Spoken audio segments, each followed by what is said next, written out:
خوتي خواتاتي اهلا وسهلا مرحبا بكم يا جماعة الخير مساء الخير عليكم زول الفلاون والسلام عليكم j'espère que vous allez bien j'espère que vous vous portez bien. Rappelle comme l'Algérie c'est le pays des paradoxes, le pays des énigmes. C'est une énigme en Algérie, une énigme extraordinaire. Nous vivons dans un pays, l'Algérie, qui dépense, les Algériennes et les Algériens vivent dans un pays qui va dépenser en 2024 plus de 31 milliards de dollars de dépenses sociales. L'État algérien va dépenser 31,7 milliards de dollars. C'est la deuxième dépense de l'État algérien. Ça représente 28% du total des dépenses de l'État algérien pour les subventions ou ce qu'on appelle les transferts sociaux. Pour soutenir, pour des mesures sociales, pour permettre aux Algériennes et aux Algériens de ne pas basculer dans la pauvreté, pour préserver leur pouvoir d'achat, pour que les Algériennes et les Algériens puissent vivre mieux et dignement. 31 milliards de dollars. C'est quand même énorme. Mais malgré cet argent qui sera dépensé, et on va expliquer aujourd'hui comment cet argent sera dépensé, parce que comment l'État algérien est dangereusement accro à l'argent et à la dépense alors qu'il ne produit aucune richesse. Et même quand il dépense beaucoup d'argent pour empêcher la pauvreté, pour reculer la pauvreté en Algérie, les Algériennes et les Algériens deviennent de plus en plus pauvres et ont le sentiment de ne pas vivre bien, de vivre de moins en moins bien en tout cas par rapport à avant, et qu'ils ont beaucoup de mal à terminer les fins de mois. La précarité, peut-être il y a une différence, mais la pauvreté. En Algérie, l'extrême pauvreté que nous avons peut-être malheureusement, que nous pouvons voir malheureusement dans d'autres pays du continent africain. C'est vrai. C'est-à-dire avec l'extrême pauvreté, dans des habitats très précaires, l'Algérie a construit beaucoup de logements à reloger, les Algériens et les Algériens vivent, ils ont un développement humain, c'est-à-dire ils ont un niveau de vie plus élevé que par rapport à beaucoup de pays africains. On va expliquer plus tard, parce que nous sommes un pays riche, nous avons du pétrole et du gaz, le contraire aurait été étonnant. Mais malgré cela, ces 5 bien avant la crise, le choc pétrolier de 2014, depuis 2016, le niveau de vie en Algérie ne cesse de reculer. Les salaires n'augmentent pas beaucoup, ils stagnent, augmentation de 1 à 2%, alors que l'inflation, le coût de la vie, augmente régulièrement de 3 à 4%, mais voire 5%, même à partir de 2021, il a augmenté de plus de 8% jusqu'à 2022-2023 à 9-10%. Et quand on regarde le prix des produits alimentaires, qui sont les produits les plus achetés par les consommateurs algériens, depuis 2021, ils ont un rythme d'augmentation moyen de plus de 10%, à 2 chiffres, alors que les salaires n'augmentent pas. L'accès au logement est toujours compliqué, malgré les logements sociaux, etc. Vivre dignement, le pouvoir d'achat des Algériennes et des Algériens reste faible. C'est-à-dire que, alors que notre pays dépense beaucoup d'argent pour soutenir les produits de base, pour financer des mesures sociales, et malgré ça, l'Algérien ne s'enrichit pas. Au contraire, il s'appauvrit à cause de la forte inflation qui est énorme, notamment l'inflation alimentaire, mais qui touche aussi d'autres produits, les meubles, les médicaments, les vêtements, tout augmente à 2 chiffres depuis 2021, et les Algériens s'appauvrissent. Quand il y a une inflation qui est forte, le pouvoir d'achat est de plus en plus faible, quand le pouvoir d'achat est de plus en plus faible, on se prive, on n'arrive pas à satisfaire ses besoins, et on sent un appauvrissement. C'est dit à l'équation la plus énigmatique de l'Algérie. Un État qui dépense beaucoup d'argent pour les dépenses sociales, qui va chez 31 milliards de dollars de dépenses sociales, ou tu as une population qui s'appauvrit. Il y a un problème quelque part. Avant de s'attaquer, de répondre à ce problème. D'abord, où il les dépenses sociales de l'État algérien. Ou en 2024, on va dépenser, l'État algérien va dépenser, eux vont dépenser, les dirigeants algériens vont dépenser plus de 31 milliards de dollars, presque 32. L'équivalent de presque 32, 31,7. D'abord, en 2024, il y aura une augmentation de 47% pour les fonctionnaires algériens. L'État algérien a décidé d'augmenter les bourses des étudiants de 1300 à 2000 dinars. Nous avons pratiquement 2 millions d'étudiants, si je ne me trompe pas. On a dépassé 2 millions d'étudiants. Le nombre des étudiants en Algérie, c'est quoi le dernier chiffre, 1,6 million. Depuis la rentrée 2023-2024. Ils ne sont pas tous boursiers, mais 80% de nos étudiants sont boursiers. C'est-à-dire la majorité d'entre eux. نقول في 1,600,000 عندك minimum 1,300,000 1,400,000 ont une bourse. هذه هضرنا عليها déjà في Algérie. On reviendra sur ce secteur-là. Donc l'État algérien a décidé d'augmenter la bourse des étudiants de 1,300 à 2,000 dinars. L'allocation chômage a été augmentée à 1,500 dinars alors qu'elle était à 1,300 dinars. Ça a commencé en 2023, mais elle sera prolongée en 2024. Zid, la prime de solidarité qui touche les femmes au foyer ou certaines catégories fragiles de la population, les handicapés, etc., les personnes souffrant d'un handicap, va augmenter de 3,000 dinars à 7,000 dinars. Les pensions de retraite vont augmenter de 15,000 à 15,000 dinars pour les retraités qui avaient une retraite inférieure à 10,000 dinars. Ou zid, des retraités qui vont toucher 20,000 dinars pour ceux qui percevaient une retraite à moins de 15,000 dinars. Ramener les principales mesures sociales de l'année 2024. Augmentation des bourses des étudiants de 1,300 à 2,000 dinars, maintien d'allocation chômage à 15,000 dinars, prime de solidarité à 7,000 dinars au lieu de 3,000 dinars, des retraites à 15,000 dinars pour celles et ceux qui avaient des retraites à 10,000 dinars, et des retraites à 20,000 dinars pour celles et ceux qui avaient des retraites à 15,000 dinars. Plus les augmentations dans les salaires des fonctionnaires de 47% en révisant leur grille, le montage de leur salaire, ce qu'on appelle ça le point indiciaire, notre les affaires techniques. Mais ça va représenter 47% d'augmentation. C'est quand même énorme. Zid, ce que l'État va dépenser comme argent. Et je vous, l'État algérien fait des efforts. Il dépense de l'argent. Mais on ne voit pas l'impact réel. Le niveau de vie des Algériens et des Algériens ne s'améliore pas. Et on va voir pourquoi. Il va... L'État algérien va intégrer 321 000 bénéficiaires du dispositif d'aide à l'insertion professionnelle, la dossier des contractuels.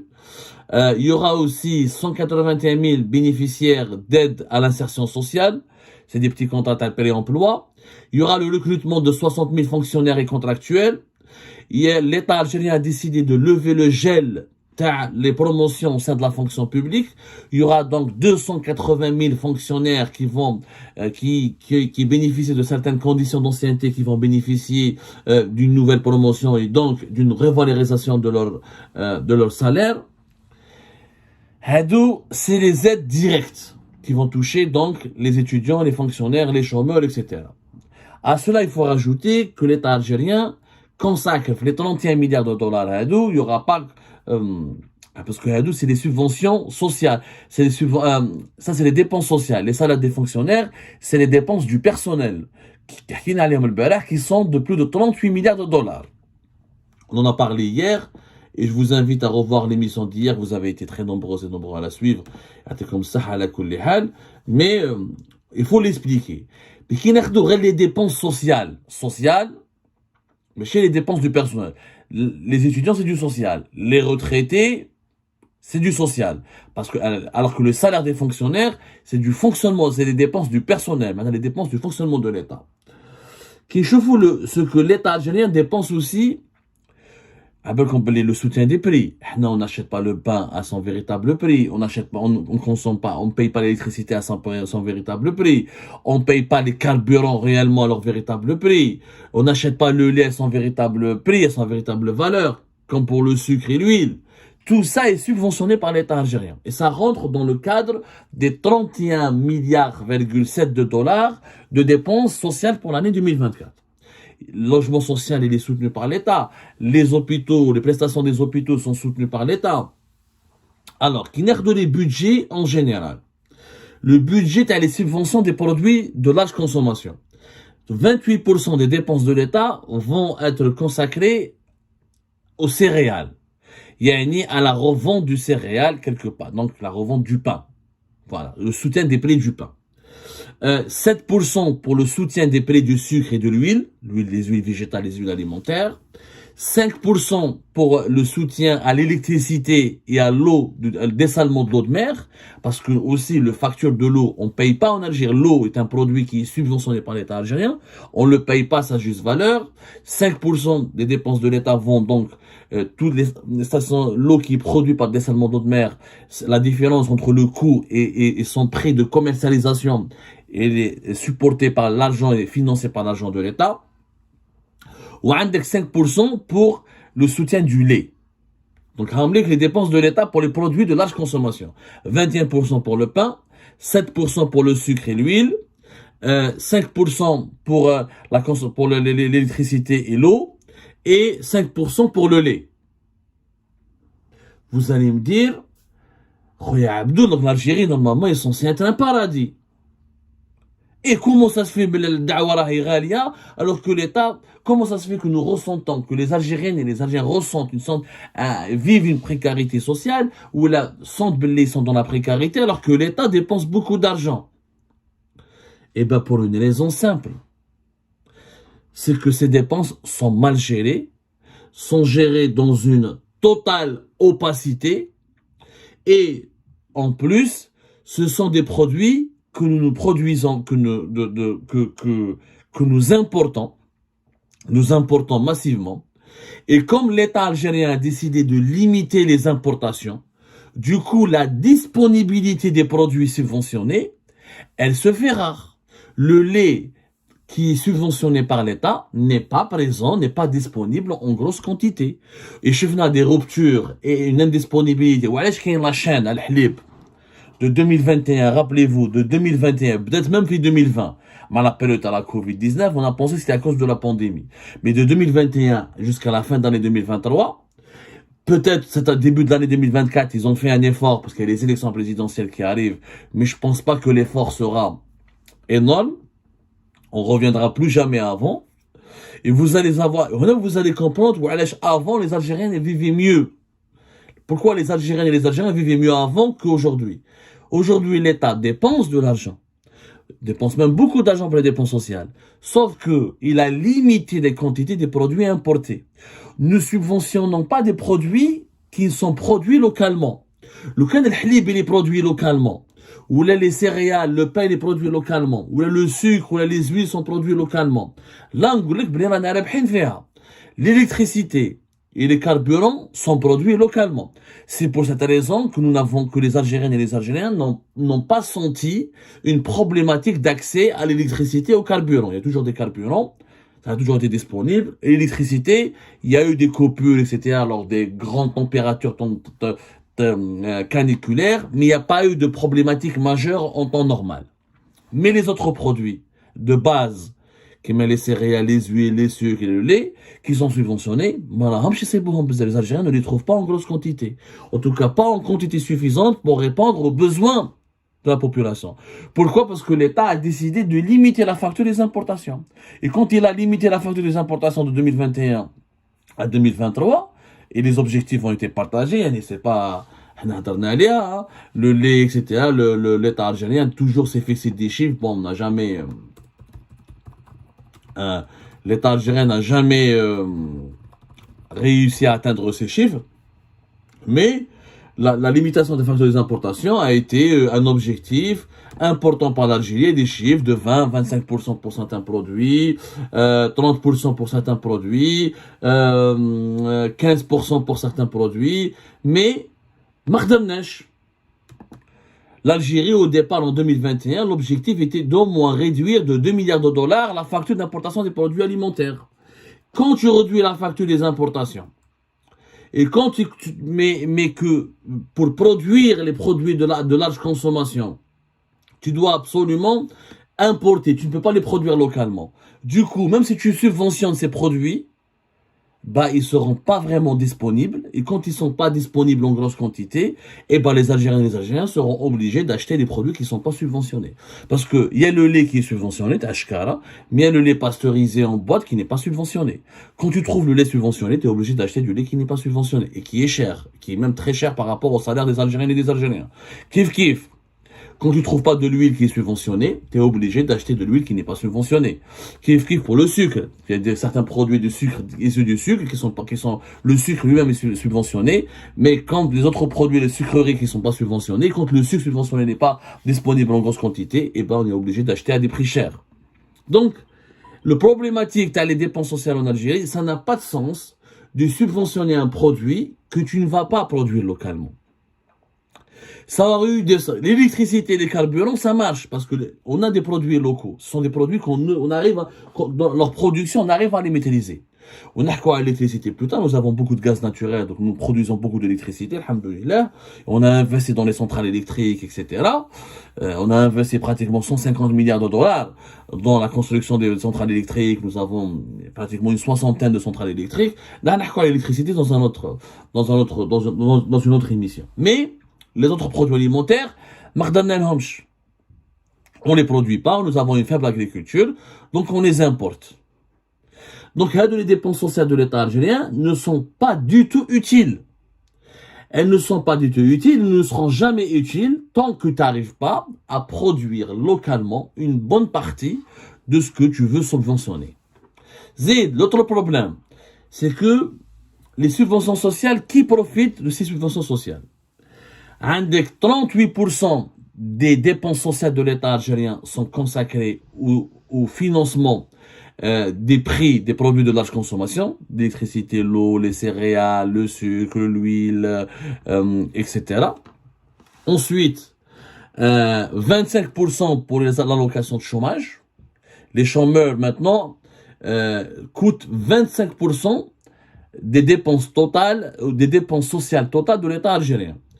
9% c'est pour soutenir les logements sociaux, 7% pour soutenir les étudiants, et 18% pour soutenir les retraités. Les derniers qui bénéficient, la dernière catégorie qui bénéficie des aides sociales en Algérie, c'est qui?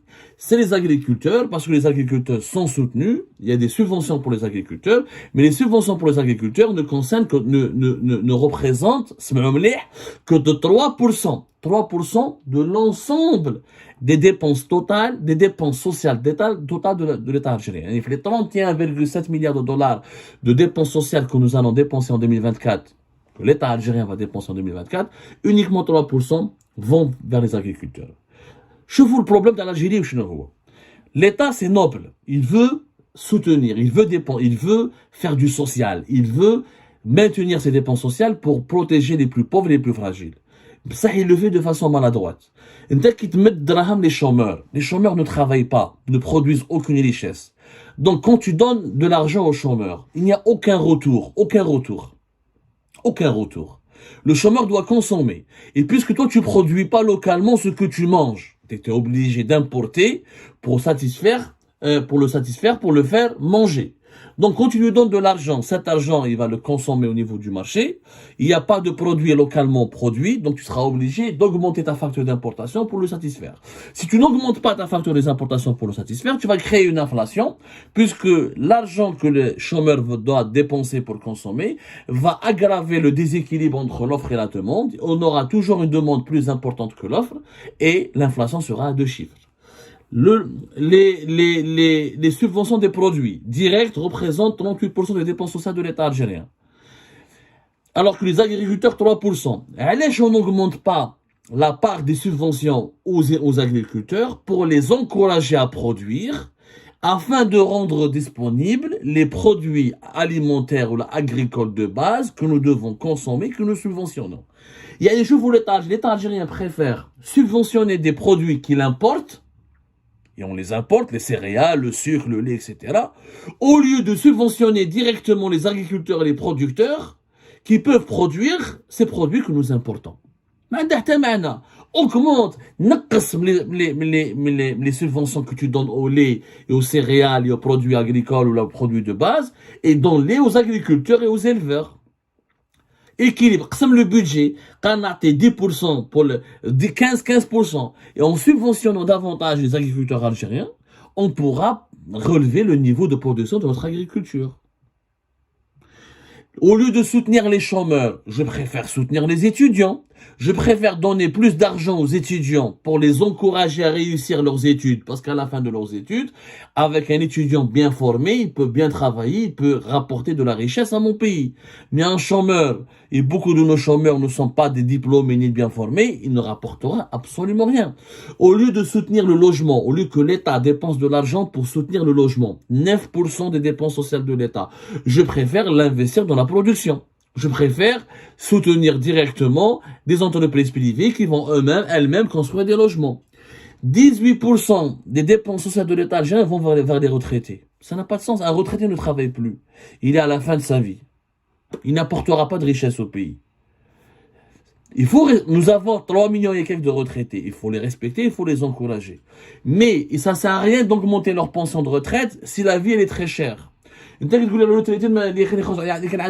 à 10 ملايين, il va toucher une retraite à 1,5 million. وش يدير بها 1,5 million كي يروح يقضي بها, elle ne lui suffit pas. Puisque l'inflation, elle est toujours, notamment celle des produits alimentaires, et 43% du panier de consommation des ménages algériens, c'est les produits alimentaires. Elle augmente toujours de 10 à 13% depuis 2021. انت تزيد له من ولا l'inflation راهي تزيد من. Donc tu l'as pas du tout aidé. Par contre, tu participes, tu crées une économie qui produit et tu participes à faire reculer les prix. Avec sa retraite, il peut, même si sa retraite n'augmente pas, il va vivre plus dignement. Donc c'est malheureusement, en conclusion, l'État algérien dépense beaucoup d'argent, mais ça n'aide pas les Algériens à s'en sortir. Parce qu'il les dépense de façon maladroite, parce que, il subventionne des produits qui sont importés et qu'il ne peut pas produire, et qu'il n'arrive pas à produire localement. De deux, il subventionne les consommateurs au lieu de subventionner les producteurs. Et de trois, il mise sur des catégories de la population qui ne créent pas de richesse, qui ne font pas d'activités, qui ne sont pas impliqués dans les activités économiques et qui ne rapportent pas de la valeur ajoutée au pays. Et tant que ce modèle dure, la population algérienne va continuer à s'appauvrir alors que l'État algérien dépense trop d'argent pour les subventions sociales.